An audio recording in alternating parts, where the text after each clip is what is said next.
Now we review the 2022 film, The Whale. No, I wasn't in this movie. Stop laughing! Alright, ladies and gentlemen, I have seen The Whale. Mostly because I want to know what it is everybody's laughing about every time I walk in the room.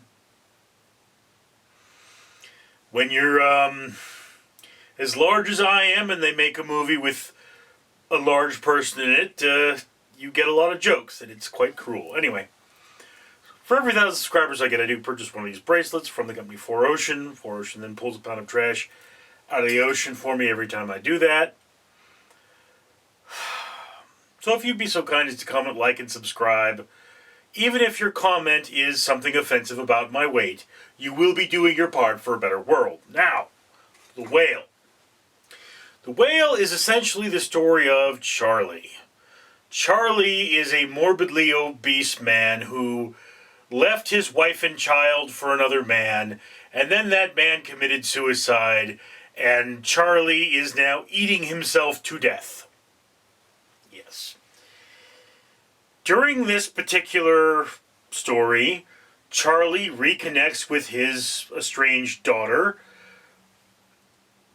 and works out some family things before, his inevitable reunion with his dead lover. I don't know if I can really talk about this at all without spoiling it, really, because, you watch the first 5 minutes and you know that's what's going to happen. Yeah. So spoilers abound, but in the very first part of this movie,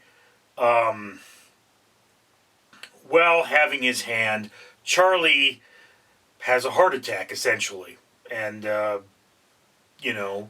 somebody comes in, a character comes in, and then there's interaction there, and you find out that Charlie has this essay that is really important to him, and all those sorts of things, and this essay is about Moby Dick or the whale.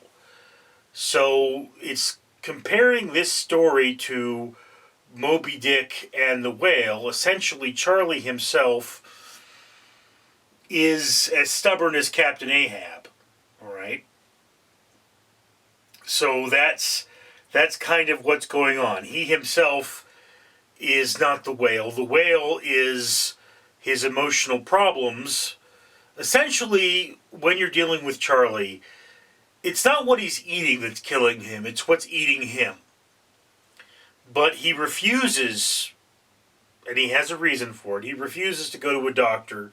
He's become something of a recluse, doesn't like people to see him. He's a teacher, teaches online classes, but he won't turn on his webcam, so he doesn't want people to see him, and all those sorts of things.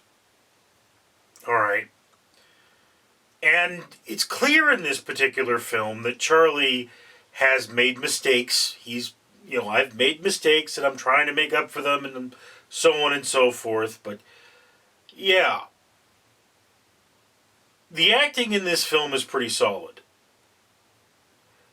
Sadie Sink plays his daughter. She is just an absolute firecracker in this. And, you hate her the whole time. She is such a hateful character. And the wife, oh my God, the wife is just so evil and selfish and horrible, and you hate her the whole time. And then there's, this woman who was the sister of the guy that committed suicide, and she's holding on to Charlie because Charlie is all she has left of her brother. And then there is this religious guy who thinks God has sent him here to save Charlie. And finally there is Charlie, who has the duplicitous nature of saying that people are amazing, yet he is agoraphobic and doesn't want people to see what he's become, and is eating himself to death. Right? Excellent performances all around, but, the writing really lacks something. And, the centerpiece of this being Charlie. Charlie's makeup bothers me. And, okay, the fat suit looks really good for being a static fat suit. But I don't feel that his makeup was dynamic enough. I mean, look under my chin here, okay? You notice these red splotches. I don't know if you can really see them, but I have these red splotches because I have diabetes, all right? I got a staph infection. I had really bad diabetes. My diabetes got really terrible. And I went to the doctor, and that's how I found out. And I had the size of a quail's egg cyst, 2 cysts in fact, under my chin, all right? When you're in as poor health as Charlie is, that's what happens to you. And even there's a point when they talk about that in the film, that he's got these wounds and infected sores, but you never see them. And it's like, yeah, I get it. Maybe this is a cost thing where they don't want to spend the money to add these things into his character. Or maybe this is a directorial choice wherein they don't want to show how truly ugly this human being is, or how truly ugly his affliction is. And that's one of those things that really bothers me about this film, is because, look, if you look at my videos, I mean, I get up to 415 pounds. That was my top weight. I'm dropping. But you'll often notice that I have lesions and pimples and wounds and bruises and things like that on my face. And it's just, yeah, they're there for a reason. And I'm not nearly as sick as Charlie is.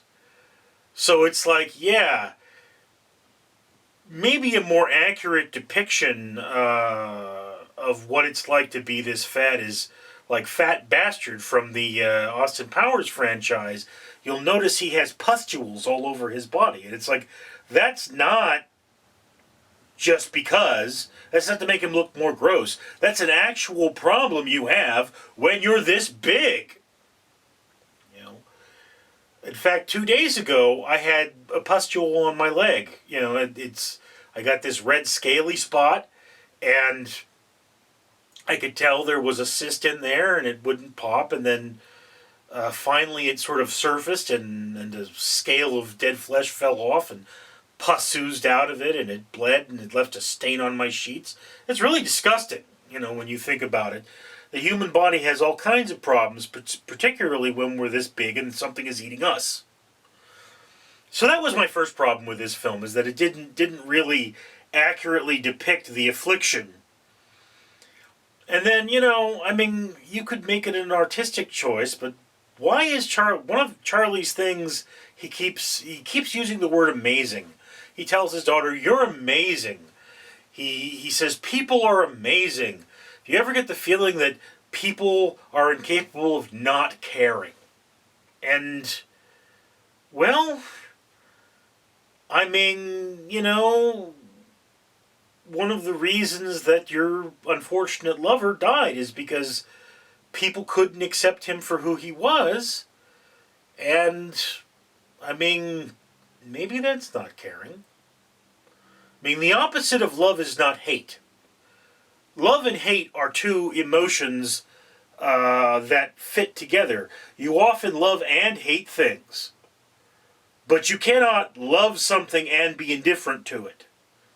You cannot hate something and be indifferent to it. Indifference is the other side of love. And, yes, the people in this story are not indifferent to Charlie, but Charlie is indifferent to the fact that he is going to die. Okay? And that means, he has no love for himself. So if people are so amazing, why is this happening? And then further along those lines, if you know these people care about you, why are you hurting them so badly by forcing them to watch you die? Okay? I mean, there's the point where the woman who's taking care of him brings him food, and it's like, okay, he shouldn't be eating that food.